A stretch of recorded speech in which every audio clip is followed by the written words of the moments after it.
The first rule of success is to have a vision. You see, if you don't have a vision of where you go, and if you don't have a goal where you go, you drift around and you never end up anywhere.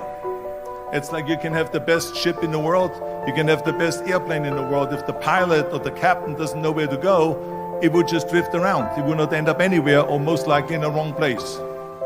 Start each day with a task completed. Find someone to help you through life. Respect everyone. Know that life is not fair and that you will fail often. But if you take some risks, step up when the times are the toughest, face down the bullies, lift up the downtrodden, and never ever give up. If you do these things, the next generation and the generations that follow will live in a world far better than the one we have today.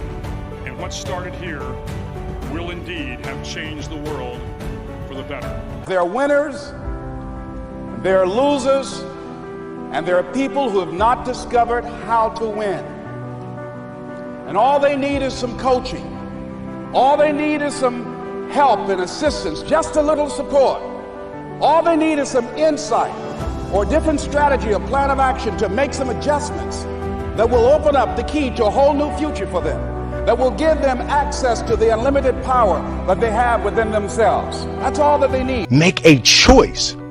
Like, you just decide what it's going to be, who you're going to be, how you're going to do it. Just decide. And then from that point, the universe is going to get out your way. So for me, I want to represent possibilities. I want to represent the idea that you really can make what. Once you get over the fear of being embarrassed, you know, no one likes to be embarrassed. But once you get over being scared of being embarrassed, it's super liberating. And it allows you to go into lanes that otherwise you wouldn't go into. I wrote myself a check for $10 million for acting services rendered, and I gave myself 5 years, or 3 years maybe. And I dated it Thanksgiving 1995. And I put it in my wallet and I kept it there, and it deteriorated and stuff. But then just before Thanksgiving 1995, I found out that I was going to make $10 million on, I think it was Dumb and Dumber. Dumb and Dumber, yeah. So you visualize yourself like... Visualization works if you work hard. Yeah. Well, yeah, that's the thing. You can't just visualize and then, you know, go eat a sandwich. Hay soledad, hay frío, pero también hay un corazón que late mucho más rápido por haber hecho las cosas bien. Por poder decirle a mi vieja, mirá dónde llegué. Yo soñaba con comprarle la casa a mi vieja. Y mirá dónde estoy hoy. Así nos creemos todos los enemigos que quieran. Pero contarle a la gente cómo somos, cómo vivimos, que somos de carne y hueso, que no podemos equivocar como se equivoca todo el mundo. Pero lo importante es que se puede seguir creyendo en la gente. Totalmente, estoy completamente seguro de que la vida cada día es más. Put in order what you can put in order. It's like, well, you have a problem. Okay, what's the problem? What are its constituent elements? What are the smallest implementable steps that we could take to start to address the problem? Implement the best plan that you have at hand. That's it. You'll learn. It won't be the right plan. It doesn't matter. You'll learn. Implementing that plan, you'll learn a whole bunch, and then the next plan you make will be better. Implement the best plan you have at hand. Don't remain in stasis.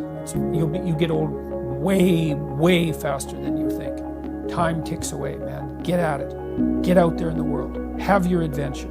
Get the hell out there. Do something. Fail. Fail while you're trying. Then you'll learn why you failed. Then you won't have to fail again. It's like, aim at something. If you want to be successful, here's the thing you have to do. You have to jump. There is no way around it. You have to jump. Every successful person has jumped. You got to jump. You got to take a leap of faith. You got to dash off that cliff, and you got to jump out there as far as you can.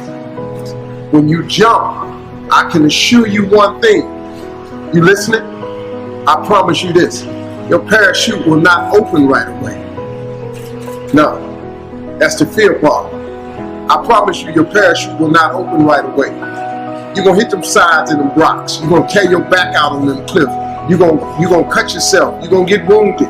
You're gonna get some tears and stuff like that. But eventually, the parachute. If you love something, if you have a strong passion for something, you would go to the extreme to try to understand or try to get it. Whatever you have a love for, if you have to walk, you would go get it. If you have to beg someone, you would go get it. To do that, you have to put up with the aggravation, the late night calls, or the dumb questions. I became very friendly with Muhammad Ali in the 70s. And Muhammad Ali worked his butt off.